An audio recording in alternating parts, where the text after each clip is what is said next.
최근 영국의 BBC와 데일리 메일 그리고 더 선 등의 언론이 영국 정부가 5월 말로 예정하고 있는 동선 추적 앱을 출시하기에 앞서 접촉 추적 시스템을 시범 운용한다는 기사를 게시하였습니다. 그 외 더 타임즈, 메트로, 데일리 익스프레스, 채널4, 텔레그래프 등 영국의 거의 모든 언론들이 매일같이 기사를 쏟아내고 있는 상황입니다. 영국 정부는 사태 초기에 다수 인구가 감염될 시 전파가 둔화된다는 집단 면역 이론, 즉 백신이 없는 현재로서는 그냥 아무것도 하지 않는 것과 동일한 논리를 앞세우며 적극적인 방역 정책을 취하지 않았는데요. 이에 확진자와 희생되는 이가 급증하였고 그에 대한 비판이 거세지자 다른 유럽 국가들보다 한 발 늦은 3월 23일에야 전국적인 봉쇄령을 내렸습니다. 또한 보리스 존슨 총리 역시도 감염되었다가 치료받은 후 최근 다시 복귀하였는데요. 뉴스에 따르면 총리가 중환자실로 옮겨졌던 상황이 매우 심각한 상태였기에 당시 정부에서는 총리 유고 시 대응 전략이 준비되었다고 하네요.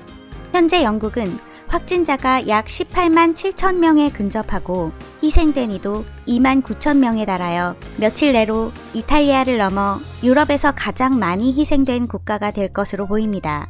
이에 최근 영국 정부는 한국식 방역 모델인 대량 진단 및 접촉 추적 전략을 차용하여 드라이브 스루를 도입하고 1일 10만 건 검사를 목표로 대량 검사하고 있다는데요.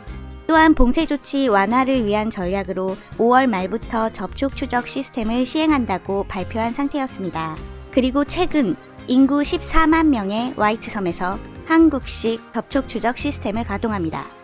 구독, 좋아요 감사합니다. 집권당인 토리당 의원들이 표적 검사에 대한 논란 속에서도 정책 착수를 요구함에 따라 5월 2주차부터 화이트섬에 14만 명을 대상으로 한국식 접촉 추적이 시작된다.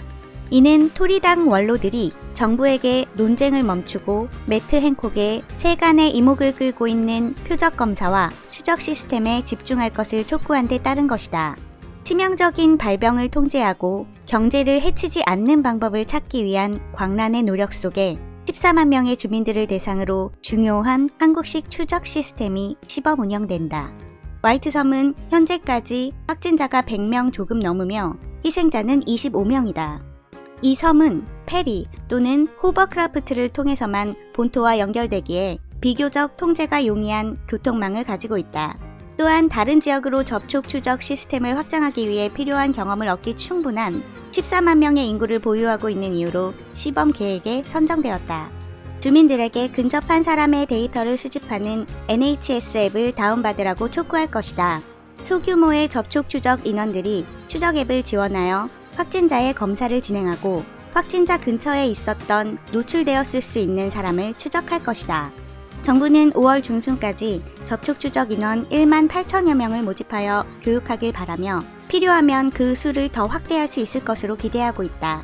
타임스에 따르면 섬 주민 10명 중 8명 정도가 동참하여야 실효성을 거둘 수 있을 것이며 만약 성공한다면 2-3주 후에 영국 전역에 시행될 것이다. 뭔가 되게 스마트폰을 스마트하지 않게 사용하는 듯한데 잘 되려나요? 참고로 NHS의 전염병 학자들은 확산 억제를 위해서는 영국 인구의 약 56%, 즉 스마트폰 사용자의 약 80%가 앱을 설치해야 한다고 말했는데요. 그러나 설치량이 적은 경우에도 여전히 확산을 늦출 수 있다고 덧붙였습니다. 접촉 추적 앱이 얼마나 많은 개인 데이터를 수집할 수 있을지에 대한 의문은 여전하며 자세한 위치 정보에 접근하지 못할 것이라는 의견도 있다. 이 앱은 블루투스를 사용하여 추적 앱을 실행 중인 다른 휴대폰과 상호작용하여 근접해 있는 사용자를 기록할 것이다. 정부의 한 인사는 타임즈와의 인터뷰에서 우리가 모을 수 있는 가능한 모든 데이터를 수집한다고 생각하며 열광하는 장관들도 있다 라고 말했다. 그것은 정부가 자신들을 감시한다고 생각하는 사람들이 이 앱을 받아들이게 하는 것에 안 좋은 영향을 줄 것이라고 말하는 사람들을 우려스럽게 만든다. 보건복지부 장관 매트 행콕은 어젯밤 브리핑에서 다음과 같이 말했다.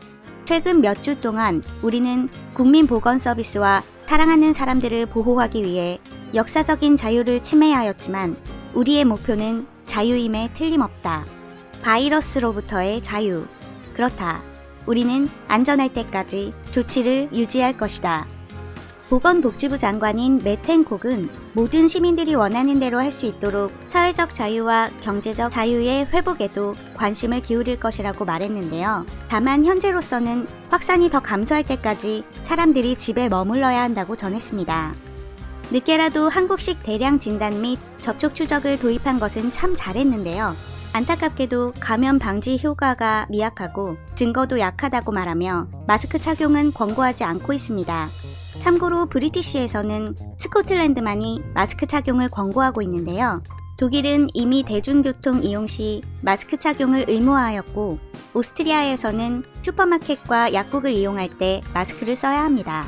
이탈리아의 확산 거점인 북부 롬바르디아주는 코와 입을 반드시 가려야 하며, 프랑스 정부는 봉쇄 완화에 맞춰 마스크를 나눠주는 방안을 계획 중입니다.